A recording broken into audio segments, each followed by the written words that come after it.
오늘 이 시간은 제7장 성폭력, 데이트폭력, 가정폭력에 대한 내용을 같이 나누도록 하겠습니다. 사실 폭력이라고 하는 말처럼 잘못된 말은 없죠.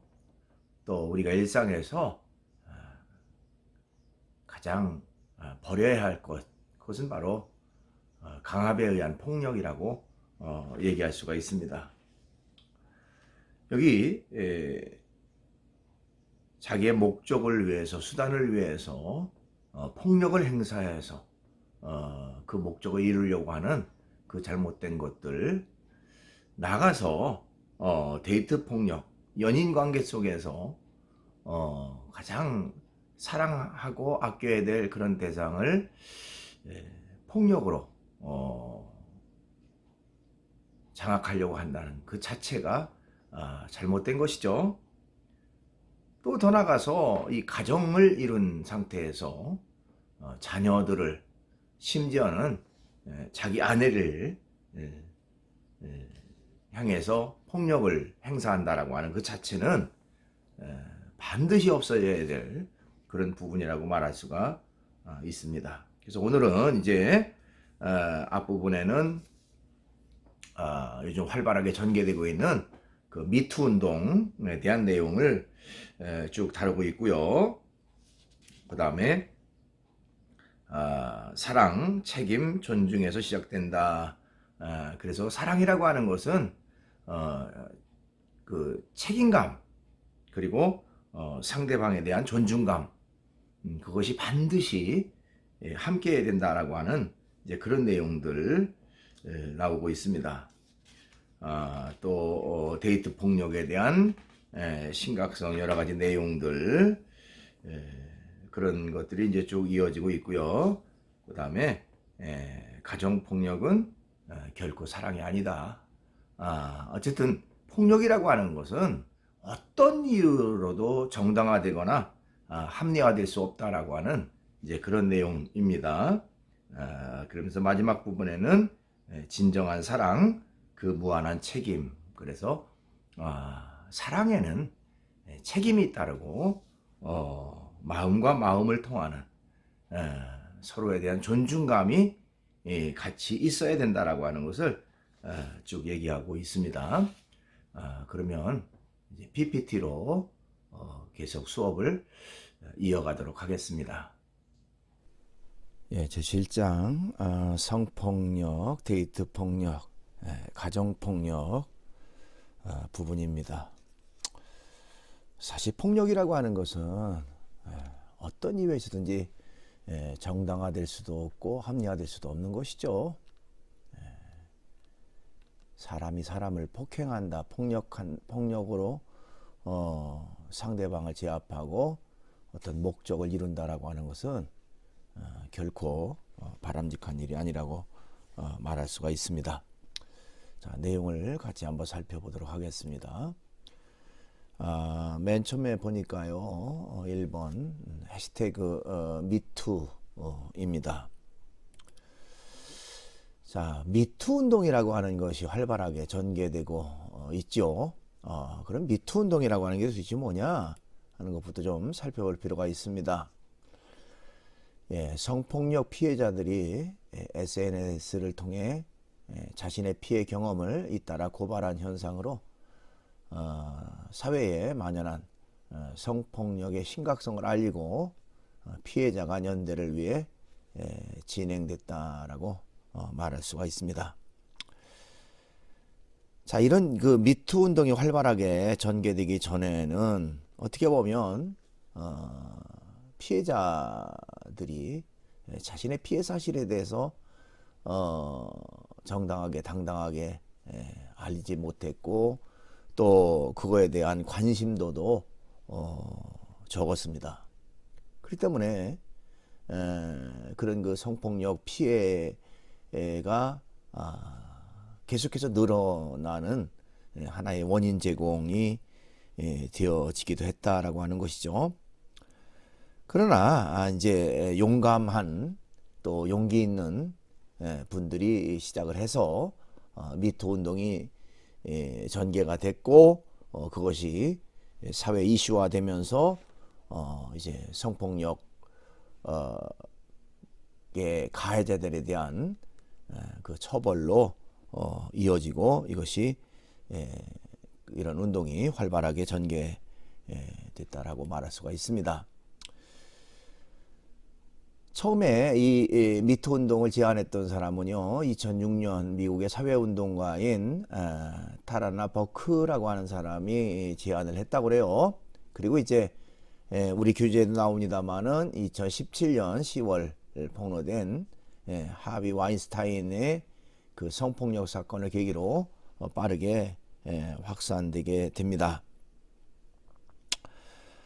우리 규제 내용을 잠깐 보면 2017년 10월 미국 영화계의 거물 제작자인 하비 와인스타인의 성추문을 고발하는 뉴스가 뉴욕 타임즈지와 뉴요커지에 보도됐다는 것이죠.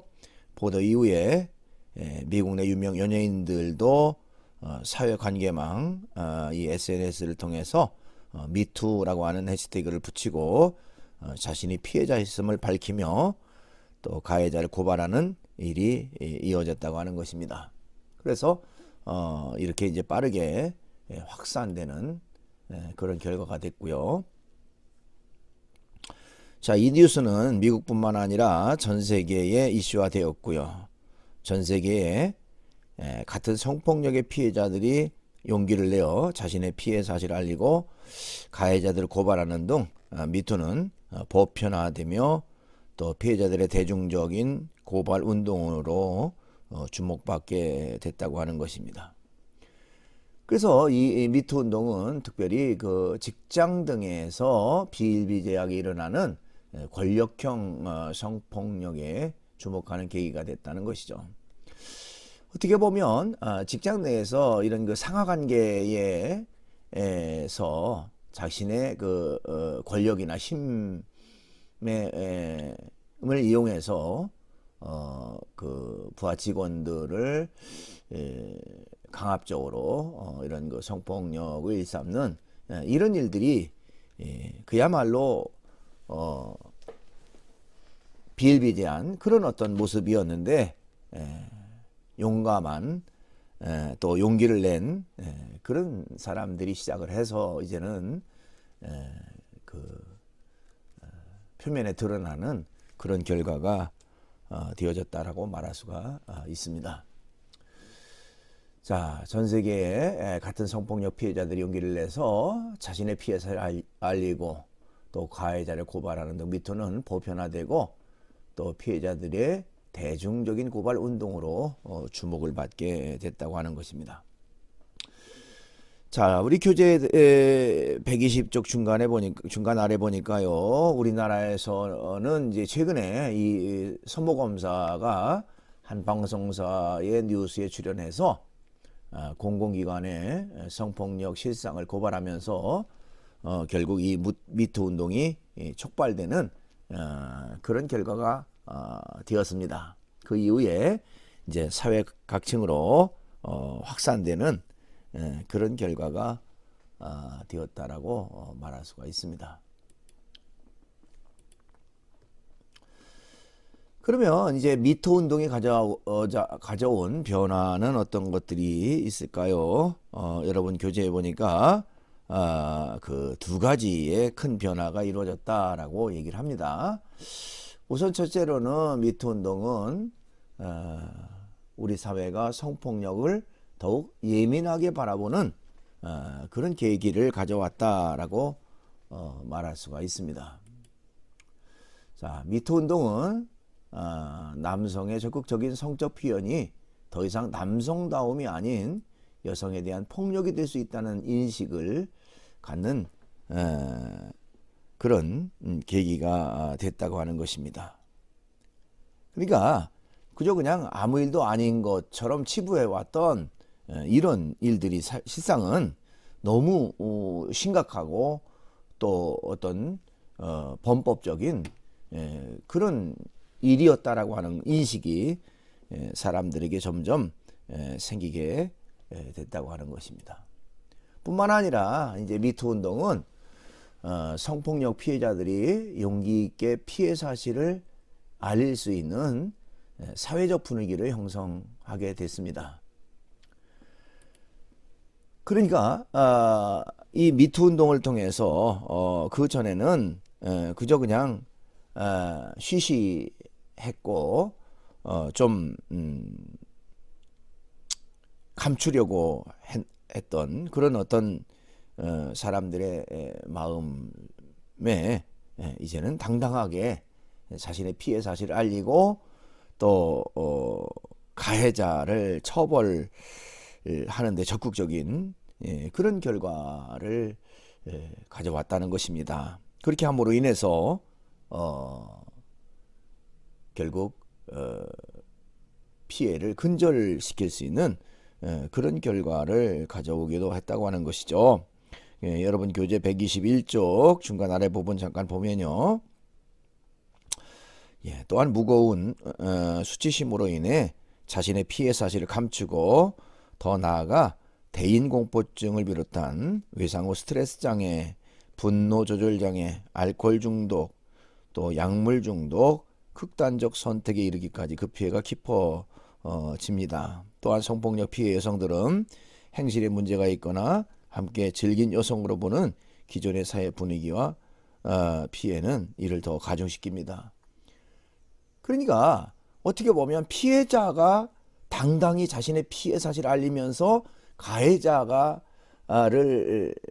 처벌할 수 있는 그런 풍토가 조성이 돼야 되는데 그 이전까지는 가해자가 오히려 당당하고 피해자가 자신의 피해 사실을 숨기려고 하고 하는 그런 어떤 잘못된 그 모습들이 있었다고 하는 것입니다. 그러니까 피해를 당했으면서 오히려 그 피해 때문에 고통받고 괴로움받는 사람은 오히려 피해자가 되는, 가해자가 처벌을 받고 가해자가 법적 제재를 받아야 되는데 오히려 피해자가 고통받고 괴로움을 받는 그런 어떤 잘못된 모습들이 있었다고 하는 것입니다. 그러나 이제 이런 그 미투 운동 이후에는 가해자들을 처벌할 수 있는, 그리고 피해자들이 용기 내서 가해자들을 적극적으로 그 고발함으로 더 이상 이제 이런 그 성폭력이 확산되지 않는 이제 그런 풍토, 그런 어떤 사회를 또 사회 분위기를 만들었다고 하는 것입니다. 그래서 미투 운동 직후에 7개월간 검찰에 접수된 성폭력 사건은 14.3% 증가했다고 하는 것이죠. 그러니까 그전에는 그냥 감추려고 하고 좀 이렇게 숨기려고 한 그런 어떤 풍토에서 이제는 용기를 내서 좀 표면에 드러남으로 가해자들을 처벌할 수 있는 그런 어떤 의식의 전환, 이런 것을 가져왔다라고 말할 수가 있습니다.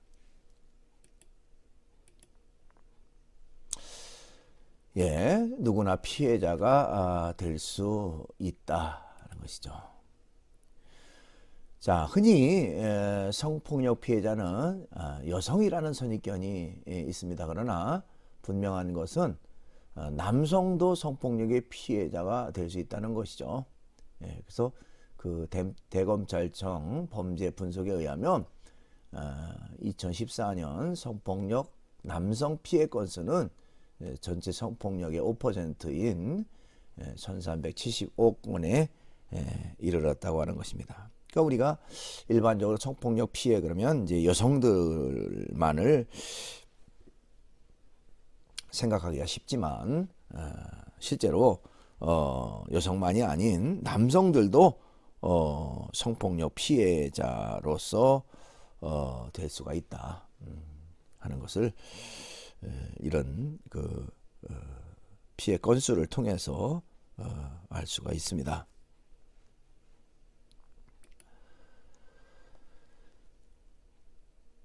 성폭력은 살인과 같다 이렇게 말할 수가 있습니다. 자, 성폭력은 단지 신체적 피해를 입히는 정도나 또 정신적 상해를 입히는 정도에서 마무리되지 않습니다. 성폭력은 피해자의 삶 전체에 영향을 주는 지속적 피해를 남긴다고 말할 수가 있습니다. 그러니까 한 사람의 어떤 신체적이고 어떤 그 외적 그런 피해만이 아니라 정신적 전체적인 그 사람의 심신에 있어서 전체적인 엄청난 그 피해를 입히게 된다고 하는 것입니다.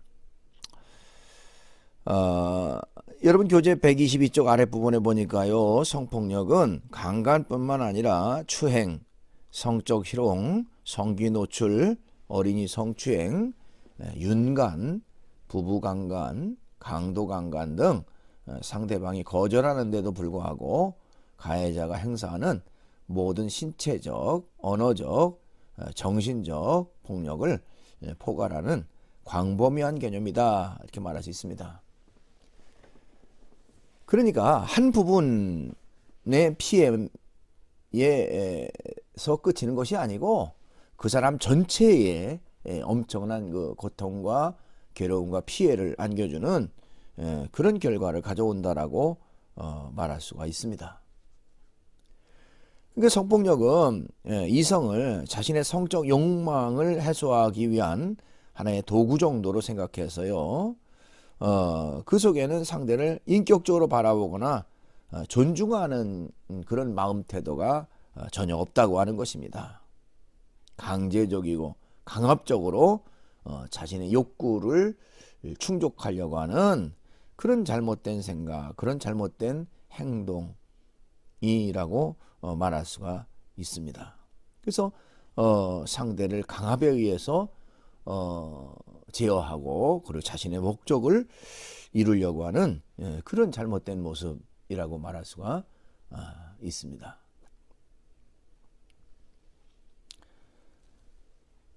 여러분 교재에 보니까 성폭력은 파괴적인 쾌락을 낳는다. 인격과 정신 그리고 그 영혼을 짓밟고 영원한 고통을 양산한다. 성폭력의 파괴력은 상상을 초월한다. 그래서 그 사람 전체에, 삶 전체에 엄청난 고통과 괴로움을 주는 것이 바로 성폭력이다. 그렇기 때문에 성폭력은 살인과 같은 것이다. 이렇게 말할 수가 있습니다. 이제 두 번째, 사랑과 책임, 존중에서 시작된다는 그런 내용입니다. 성관계라고 하는 것은 결혼이라고 하는 제도 안에서 설명할 수가 있는 것입니다. 결혼이라고 하는 축복된 만남 안에서 허락하신 하나님의 고귀하고 아름다운 축복이고 선물이다 이렇게 말할 수가 있습니다. 이런 그 창조자 하나님은 이를 통해서 친밀감의 깊이를 더하게 하실 뿐만 아니라 정서적 또 정신적 영적 하나됨을 추구하게 하셨습니다. 그러니까 결혼이라고 하는 것은 우리가 일반적으로 두 사람이 한 몸이 된다, 하나가 된다 하는 그런 표현을 많이 쓰죠. 그렇죠? 각자 따로따로 이제 성장했던 두 사람이 만나서 결혼함으로 인해서 이제는 함께 생각하고 함께 생활하는 그런 것을 말합니다. 거기에는 이제 정서적, 정신적, 영적 하나됨이 있을 때에 비로소 아름다운 사랑이 이루어지고 또 행복한 그런 그 결혼 생활을 이어갈 수가 있습니다. 그렇죠? 결혼한 사람이 서로 다른 생각, 서로 자기중심적인 그런 생각으로 이어진다면, 또 상대에 대한 배려가 없이 일방적으로 자기중심적으로 모든 생각과 행동을 한다면 결코 원만하고 행복한 그런 가정을 이룰 수가 없다고 하는 것입니다. 그런 면에서 이 정서적이고 정신적이고 영적 하나됨이 중요하죠. 그런데 그 친밀감에 있어서 가장 결혼한 부부를 이렇게 하나로 연결해주는 중요한 그 요소는 바로 이런 그 성적 관계를 통해서 더 사랑으로, 또 정신적으로 정서적으로 하나가 되는 그런 결과를 가져오게 된다고 하는 것입니다. 그 때문에 남녀 간의 성관계는 존중과 사랑, 그리고 서로에 대한 책임이라고 하는 공적 전제인 결혼이라고 하는 관계를 통해서 이루어질 때 가장 아름다운 결과가 되어집니다. 그러니까 성관계는 결국 그 결혼제도 안에서 완성된다. 또 그 결혼제도를 위해서 만들어준 것이다. 이렇게 말할 수가 있습니다.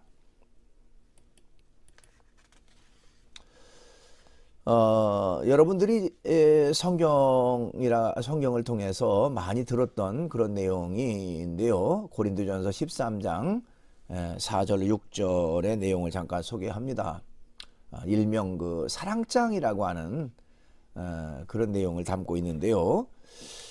그 내용 잠깐 보면 고린도전서 13장 4절로 6절인데요. 사랑은 오래 참습니다. 사랑은 친절합니다. 사랑은 결코 시기하지 않습니다. 사랑은 자랑하지 않습니다. 사랑은 교만하지 않습니다. 사랑은 무례히 행동하지 않습니다. 사랑은 자신만 생각하지 않습니다. 사랑은 성내지 않습니다. 사랑은 나쁜 마음을 먹지 않습니다.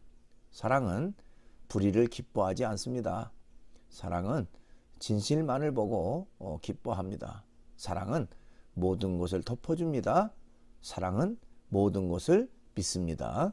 사랑은 모든 것을 바랍니다. 사랑은 모든 것을 견딥니다. 참 사랑에 대해서 이렇게 참 깊이 있게 사랑을 논한 그런 내용인데요. 우리가 사랑의 그 근본적인 의미를 깨닫게 되는 그런 좋은 내용이라고 말할 수가 있습니다. 어떻게 보면 사랑이라고 하는 것은 이 주제와 같이 책임이 따라야 되고 상대에 대한 그 존중과 배려가 포함되어야만 진정한 사랑이라고 말할 수가 있습니다.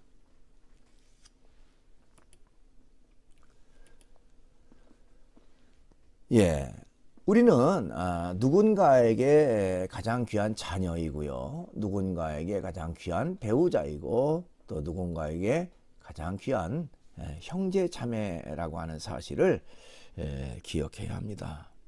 그러니까 내가 소중한 만큼 상대방도 소중한 존재라고 하는 사실을 우리가 인식하고 상대에 대한 그 존중감을 가져야 된다는 것이죠.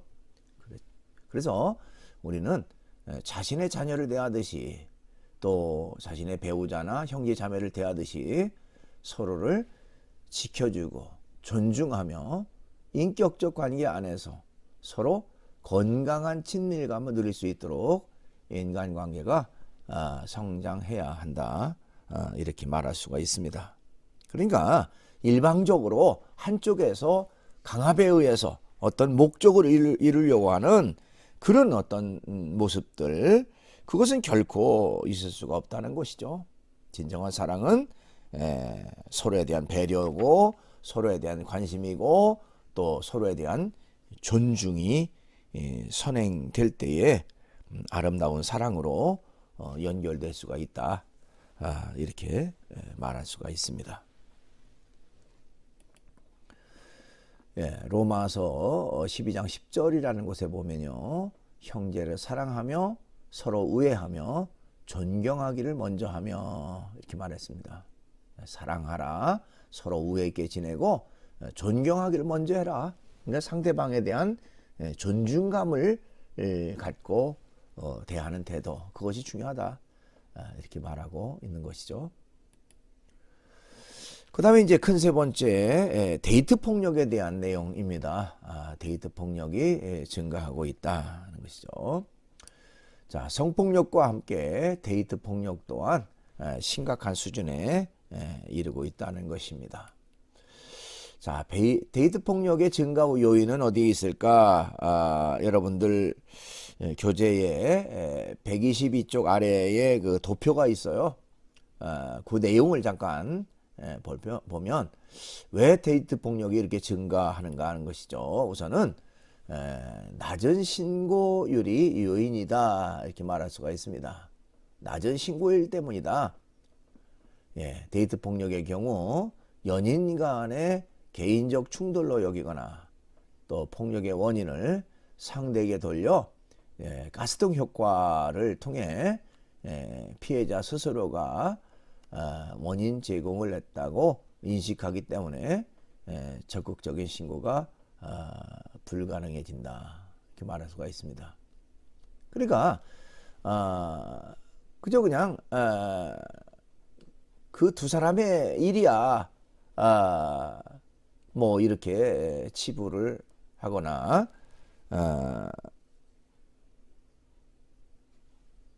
또 거기 그 가스통 효과에 대한 내용은 뒤에 정리가 됐습니다만은 그 상황 조작을 통해 피해자가 상황 판단을 객관적으로 할 수 없도록 만드는 심리학 용어다 이렇게 그 말하고 있는데요. 그러니까 상황을 조작한다. 어떤 그 카테고리 안에 가두게 만들고 또 그것이 일방적인 그런 피해가 아니다라고 하는 것을 조작해서 만들거나 또 신고해봤자 아무 효과가 없다라고 하는 그런 것들로 이렇게 몰아붙일 수가 있다는 것입니다. 그래서 결국 신고를 할 수 없게 되거나 또 낮은 신고율의 요인이 된다 하는 것이죠. 그 다음에 두 번째로는 데이트 폭력에 대한 범죄로서의 인식 부족과 이를 뒷받침할 만한 처벌 조항을 포함한 형법이 존재하지 않기 때문이다. 그러니까 데이트 폭력을 심각한 아주 끔찍한 범죄라고 인식하지 못한다는 것이죠. 뭐 그냥 뭐 사랑 싸움 이 정도 또 어떤 그 갈등을 피어나는 어떤 그런 행위 뭐 이런 정도로 가볍게 생각한다는 것이죠. 또 실제로 이런 그 범법에 대한 형법 조항이 미미하다는 것입니다. 처벌 조항이. 그래서 결국에는 데이트 폭력이 또 증가하는 원인을 제공하고 있지 않는가 이렇게 말할 수가 있습니다. 그 다음에 셋째로는 법원의 솜방망이 처벌 때문이다 이렇게 말할 수가 있어요. 연인 간의 사소한 충돌 정도로 데이트 폭력을 바라보는 시각이 존재하기 때문이다. 그러나 이는 데이트 폭력 증가의 외적 요인일 뿐이다. 가장 근본적인 요인은 이성 교제에 대한 건강하지 못한 인식과 이성을 바라보는 왜곡된 우리의 인식 때문이다. 그러니까 아까도 얘기했지만은 상대를 진짜 존중하는 태도를 갖지 못하고 자신의 목적과 수단을 위해서 또 아니면 함부로 말하고 함부로 행동해도 되는 그런 상대로 잘못 인식하는 그런 결과 때문이라고 말할 수가 있습니다. 거기에는 상대방에 대한 존중감이 아니라 오히려 자기의 소유물이다라고까지 생각하는 잘못된 그런 생각이 바로 그 원인이라고 말할 수가 있습니다.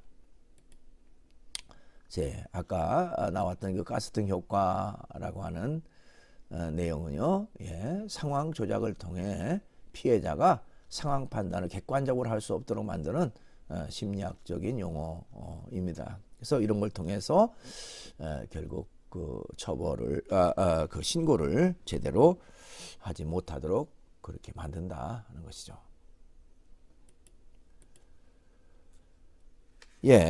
자, 여러분 교재에 보면 거기 126쪽 중간 바로 위쪽에 보면 데이트 폭력은 크게 세 가지로 구분할 수 있다 그랬는데 전체적인 내용을 보면 약간 하나 더 늘어나서 네 가지 정도로 이렇게 분류할 수도 있습니다.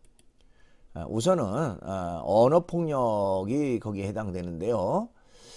자, 이성 간의 언어 폭력은 일상의 대화에서 욕을 사용하면서 주로 시작한다고 하는 것입니다. 자, 욕이라고 하는 거 우리가 상대방의 인격에 대한 어떤 그 엄청난 손상을 가져다 주는 것이라고 말할 수가 있습니다. 상대방을 존중하는 태도에서 욕이 나올 수가 없는 것이죠. 자, 언어, 말이라고 하는 것은 마음의 태도와 생각에서 비롯됐다고 말할 수가 있습니다. 그런데 이런 그 욕을 한다고 하는 것은 상대를 존중하는 모습이 전혀 아니죠.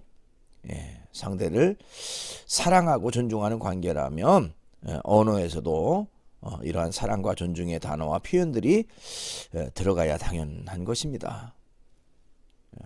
상대방의 욕을 한다고 하는 건 결코 상대방을 존중하는 태도가 아닙니다. 두 번째로는 신체적 폭력이라고 말할 수가 있어요. 이성 간의 언어 폭력을 방치하면 결국 또 신체적 폭력으로 발전하게 되는 그런 결과가 되어진다라고 말할 수가 있습니다. 서로 배려하고 존중하는 그런 연예인 관계가 돼야 되는데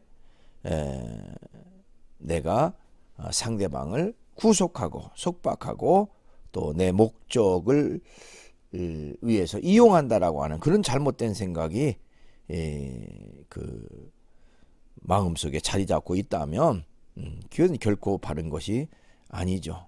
결국에는 언어 폭력은 그것이 점점 발전해서 신체적 폭력으로 연결된다라고 말할 수가 있습니다. 자, 이런 신체적 폭력은요, 구속을 통한 억압으로까지 이제 연결이 됩니다. 그러니까 상대의 자유 의사를 언어의 힘과 신체적 힘으로 제압하여 구속함으로 자신의 뜻대로 상대를 움직이려는 마음에서 시작된다라고 말할 수가 있습니다. 그 다음에 네 번째고요. 우리 교재에서는 세 번째로 이제 얘기를 하고 있습니다만은 성폭력으로 이제 연결된다는 것이죠. 데이트 폭력을 방치하면 결국에는 성폭력까지 연결된다라고 말할 수가 있습니다. 자, 언어 폭력과 신체 폭력은 결국 정서적 구속과 함께 육체적 구속으로 발전되고요. 결과적으로 성적 그 폭력으로까지 연결되는 발전되는 그런 그 경향성을 가지고 있다는 것입니다. 그렇기 때문에 애초에 우리가 언어 폭력이나 이런 것들의 심각성을 인식하고 상대방을 사랑하고 존중하는 태도를 가질 때에 이런 그 잘못된 것이 점점 큰 더 큰 잘못으로 연결되는 것을 막을 수가 있다. 이렇게 말할 수가 있습니다. 예, 큰 네 번째로 가정폭력은 결코 사랑이 아니라고 하는 것입니다. 가정폭력은 결코 사랑이 될 수가 없다는 것이죠. 자, 데이트폭력은 결혼 후 결국 가정폭력까지 발전되게 됩니다. 데이트폭력과 가정폭력의 공통점은 가장 친밀한 관계, 가장 편안한 관계에서 폭력을 행사한다는 그런 측면이다 이렇게 말할 수가 있습니다. 그러니까 하루아침에 이루어진 것이 아니라 이런 그 잘못된 것들을 방치하고 또 잘못된 것들이 이어지다 보면 결국 더 심각한 그런 그 폭력, 가정폭력까지 연결되게 되는 그런 결과를 가져온다라고 말할 수가 있습니다.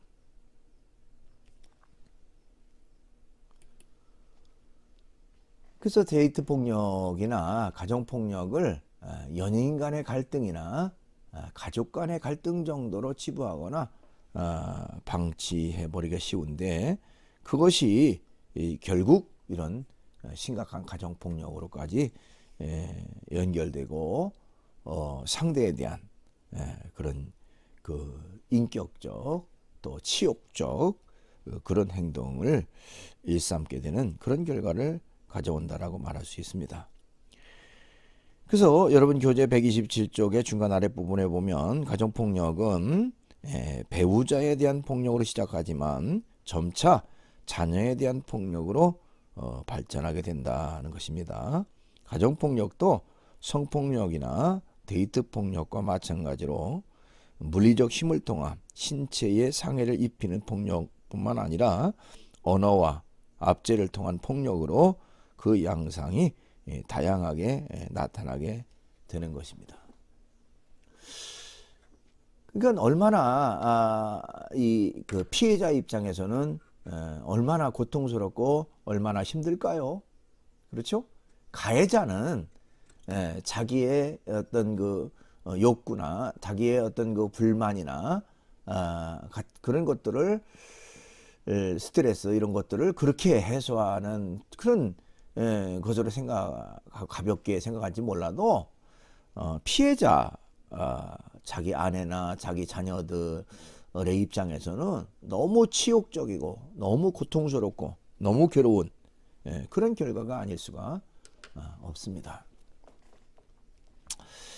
전에 제가 어떤 가정에 이제 상담을 받게 됐는데요.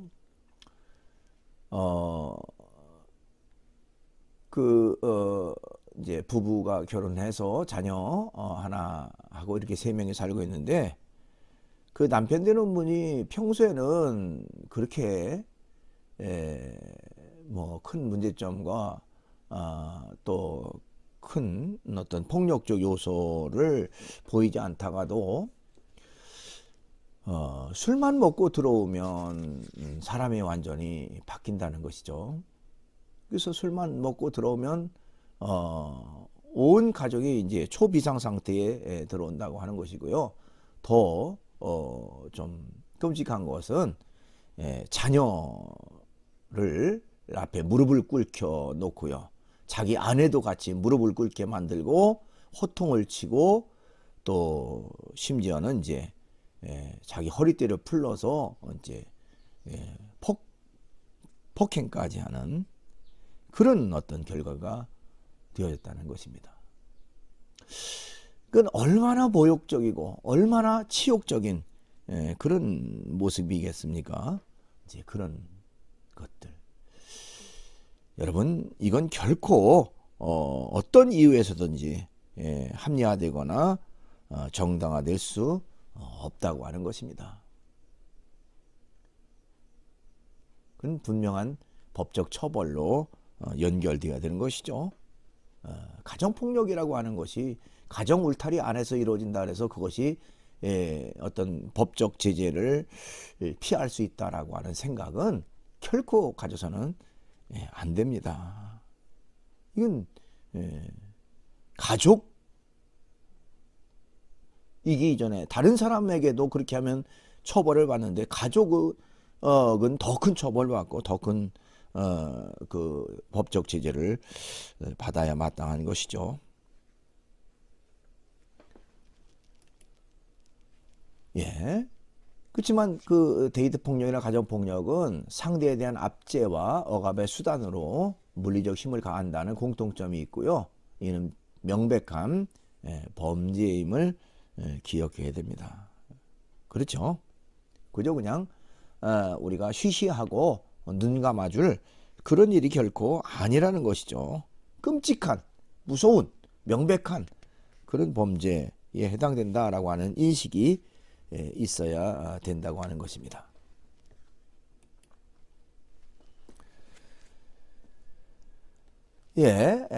큰 다섯 번째로 진정한 사랑, 무한한 책임 부분입니다. 성경은 부부간의 관계를 그리스도와 교회의 관계로 설명한 만큼 아주 중요하게 여기고 있습니다. 남편은 예수님이 교회를 사랑하신 것처럼 아내를 사랑해야 한다. 또 아내는 예수님이 교회의 머리 되신 것처럼 남편을 존중해야 한다. 이렇게 기록하고 있습니다. 그러니까 서로에 대한 사랑 그리고 서로에 대한 존중감이 있어야 아름다운 그런 가정, 아름다운 부부관계를 이룰 수가 있다라고 말하고 있는 것이죠. 성경의 그 에베소서 5장 25절이라는 곳에 보면요, 남편들아 아내 사랑하기를 그리스도께서 교회를 사랑하시고 그 교회를 위하여 자신을 주신같이 하라. 그러니까 남편 되는 사람들아 아내를 사랑해라. 근데 그리스도가 교회를 사랑하는 그것처럼 아내를 사랑해라. 그렇죠? 그리스도는 교회를 위해서 또 자신의 몸 십자가 위에서 자신의 몸에 피를 흘려 죽기까지 사랑하는 그 사랑으로 희생적인 사랑으로 아내를 사랑해라 하는 것이죠. 뿐만 아니라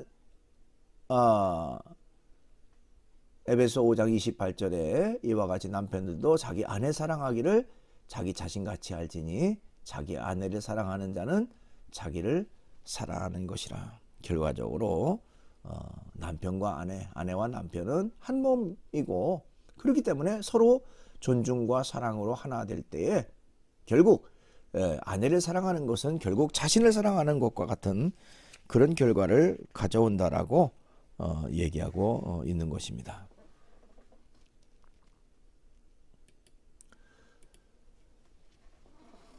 그 다음에 또한 이제 부모와 자녀와의 관계에 대해서도 우리가 좀 살펴볼 필요가 있는데요.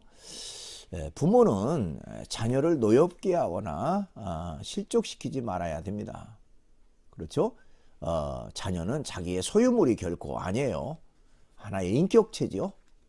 인격체로서의 자녀를 존중하는 그런 태도를 가져야 되는데 마치 자신의 그 소유물처럼 생각하는 그런 일이 있어서는 안 되죠.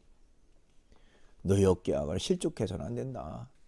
또 자녀 입장에서는 부모를 함부로 대하고 또 그 부모에 대한 존경심이 없는 게 아니라 부모를 늘 공경하는 태도를 가져야 된다 하는 것입니다.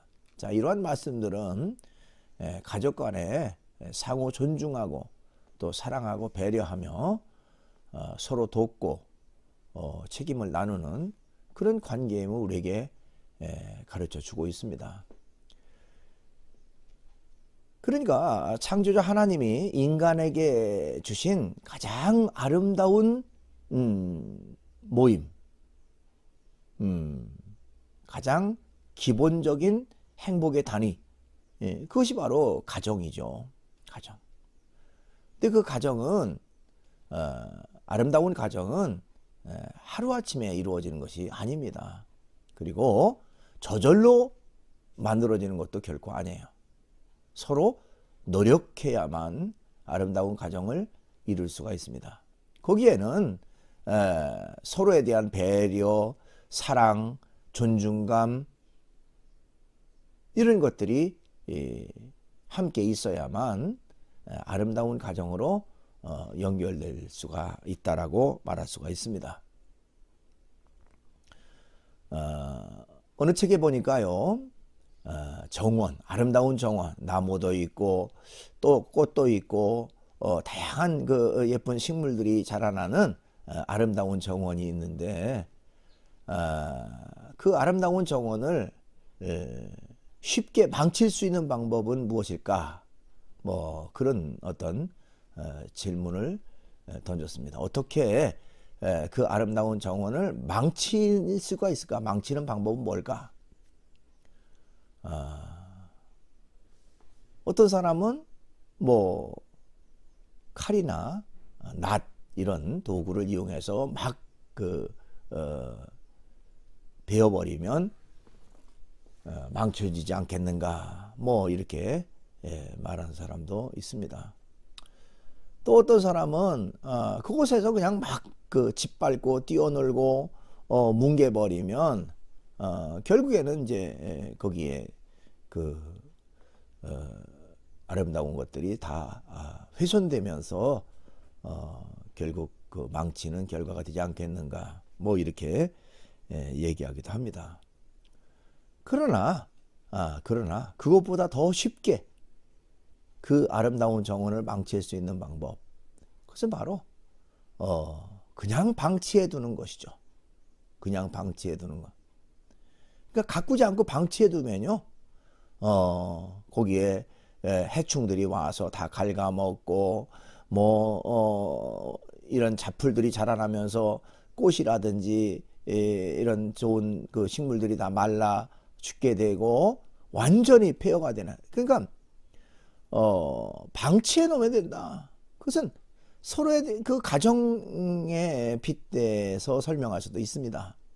우리가 아름다운 가정을 만든다는 것은 그냥 저절로 아름다운 가정이 이루어지는 것이 결코 아니라는 것입니다. 거기에는 가족 구성원들이 서로에 대한 존중감과 사랑과 친밀감을 가지고 하나 될 때에 또 노력할 때에 아름다운 가정으로 연결될 수가 있는 것이죠.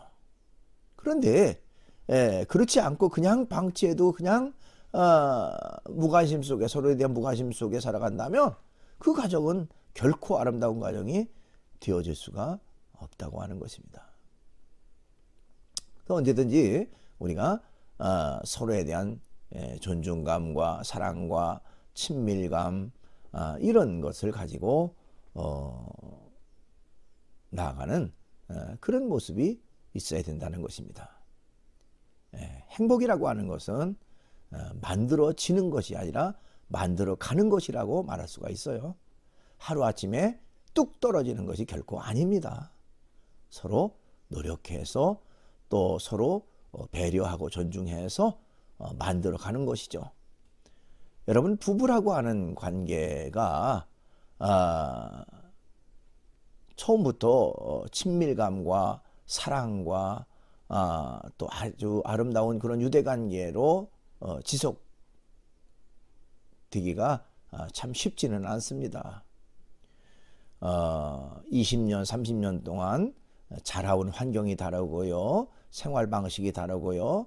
또 뭐 어떤 삶의 가치관이 다른 두 사람이 서로 만나서 한 가정을 이룬다고 할 때에 서로 각자 생각하는 바가 다르고 행동하는 바가 다르기 때문에 거기에는 결코 이 화합이라고 하는 것이 쉽게 이루어지지 않는다는 것입니다.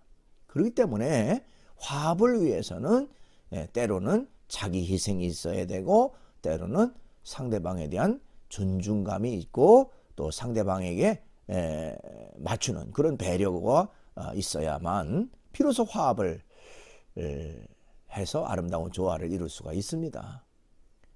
이제 여러분들이 앞으로 5년 내지 10년 그 이내에는 이제 결혼이라고 하는 것을 생각하고 또 그런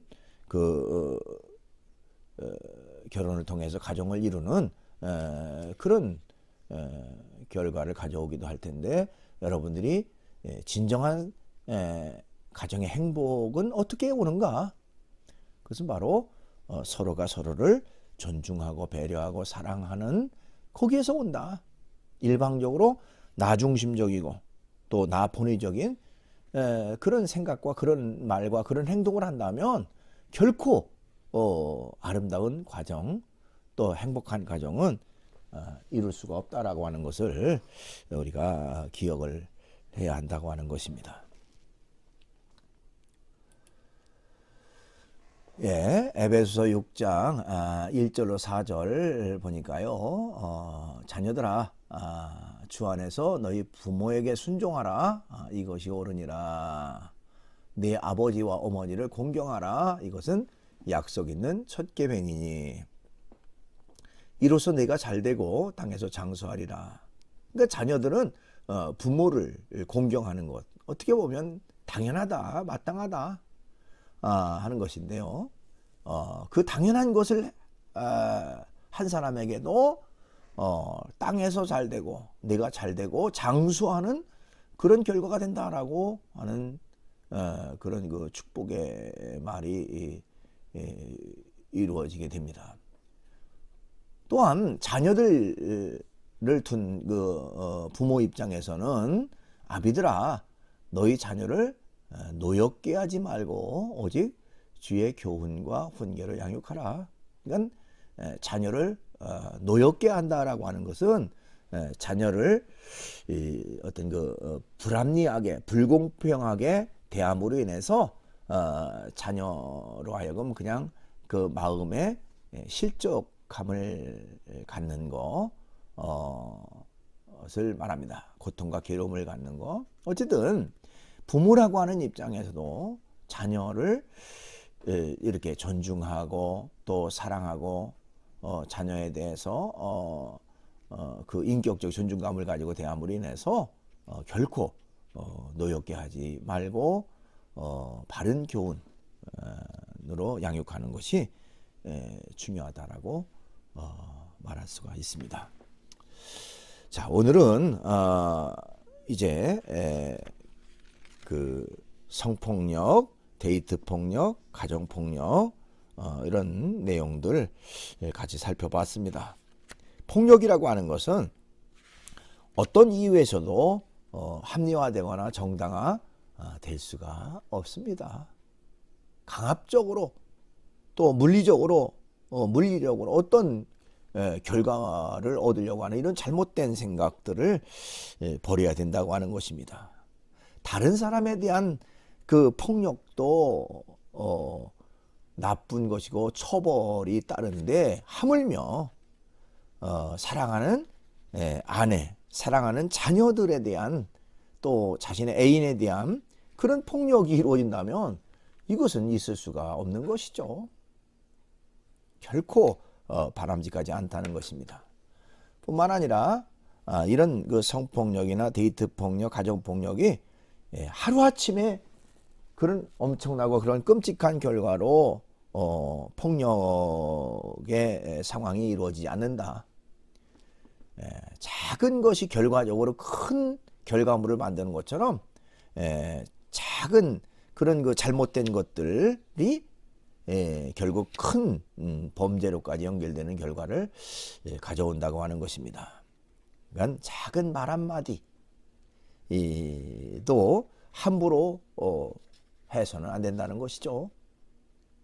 특별히 상대에 대한 욕설 같은 것들은 결코 있을 수가 없다. 상대의 인격을 침해하는 그런 어떤 결과를 가져온다. 이런 것들이 점점 묵인되고 또 아니면 자기 스스로 거기에 빠져들다 보면 자기도 알지 못하는 사이에 엄청난 이런 그 폭력 범죄로까지 연결되게 되고, 아름답고 행복한 가정을 파괴하는 그런 결과로 연결된다고 하는 것입니다. 때문에 어떤 이유에서든지 정당화되거나 합리화될 수가 없다라고 하는 사실을 기억해야 합니다. 자, 오늘은 이렇게 정리하도록 하겠습니다. 수고 많았습니다.